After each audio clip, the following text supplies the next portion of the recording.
Ce lundi 27 mars 2023, Seb Lafrite était convié au micro de France Inter. L'occasion pour le youtubeur de s'expliquer quant à la tribune signée par de nombreux influenceurs. Un choix qu'il regrette, bien évidemment. C'est une affaire qui affaiblit le milieu de l'influence.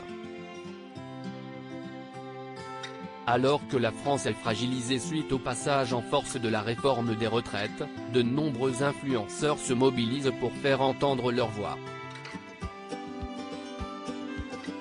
Depuis, ils n'hésitent pas à prendre la parole pour dénoncer une autre réforme. C'est ainsi que le samedi 25 mars 2023, le JDD a publié une tribune qui a longtemps fait débat. Cette dernière, rédigée par Loomé, un groupement d'agences d'influence, a été signée par quelques 150 influenceurs. Une tribune signée alors qu'une proposition de loi visant à réguler le travail des influenceurs est ouverte. Quelques heures après sa publication, de nombreux signataires font marche arrière, à l'instar de Squeezie. J'ai fait l'erreur de donner mon accord pour que mon nom apparaisse dans une tribune très maladroite, que je n'aille même pas lu avant publication, tweet ainsi le plus gros youtubeur français, du haut de ses 18 millions d'abonnés, le lundi 27 mars 2023. Quelques heures après, le message est déjà vu par près de 20 millions d'internautes. Du côté des réactions, ils sont nombreux à contester le message de Squeezie et à critiquer la méthode. Les youtubeurs dans la tourmente. Ce lundi 27 mars 2023, un autre youtubeur s'est expliqué au micro de France Inter.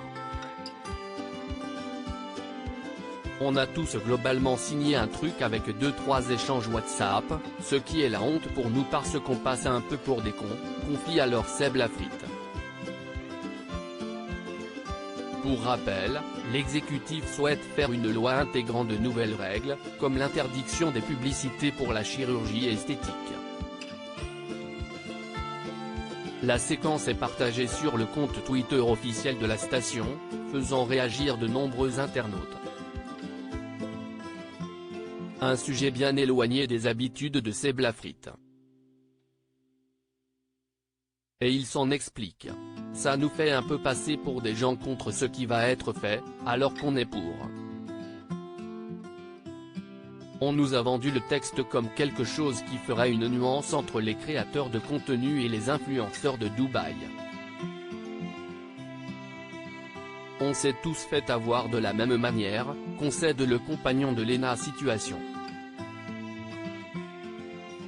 Alors que la tribune semble avoir été mal comprise par de nombreux influenceurs, les députés s'apprêtent à débattre autour d'un encadrement plus soutenu du métier de l'influence.